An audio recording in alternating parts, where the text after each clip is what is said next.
এত রাতে বুঝি জিএফের সাথে কথা বলেন, তাই না?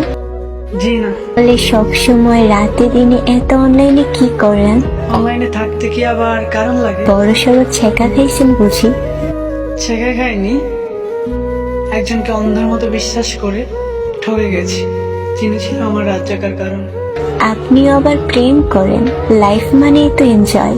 একটা যাবে আরো কয়েকটা আসবে। You are not same. এই জন্য তো তোমরা মেয়েরা ভালো থাকো, একজনের জায়গা অন্যজনকে দিয়ে পুরিয়ে নাও। তবুও লাইফে ভালো থাকার জন্য অন্য কাউকে খুঁজে নেন। এখন আর কিছুই ভালো লাগে না। আমি কাউকে ভালোবাসিনি, তার চলে যাওয়ার পর থেকে আমি আমার আগের মতো হয়ে গেছি। আমি ভালোবাসা প্রকাশ করে দেখেছি, কেউ আমার ভালোবাসার মূল্য দেয়নি। আমি অভিমান করে দেখেছি, কেউ আমার অভিমান ভাঙাতে আসেনি। আমি কান্না করেও দেখেছি, কেউ আমায় সান্ত্বনার বাণী শোনায়নি। আমি হারিয়ে গিয়ে দেখেছি, কেউ আমাকে খুঁজতে আসেনি। আমি বুঝেছি, আমি শিখেছি নিজেকে নিজের হাসির কারণ হয়ে দাঁড়াতে হবে, আর ভালোবাসার প্রকাশ কমিয়ে দিতে হবে।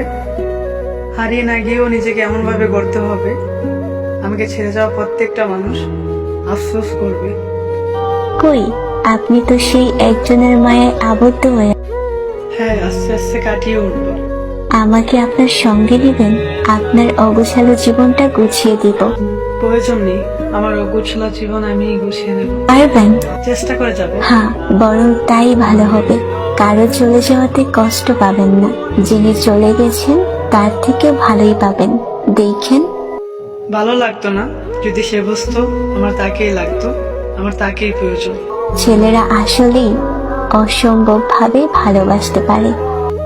ইতিহাস সাক্ষী আছে, যে পুরুষ এক নারীতে আসক্ত হয়েছে, কোনো স্বার্থ ছাড়াই ভালোবেসেছে, অন্ধের মতো বিশ্বাস করেছে, সেই পুরুষই ঠকেছে।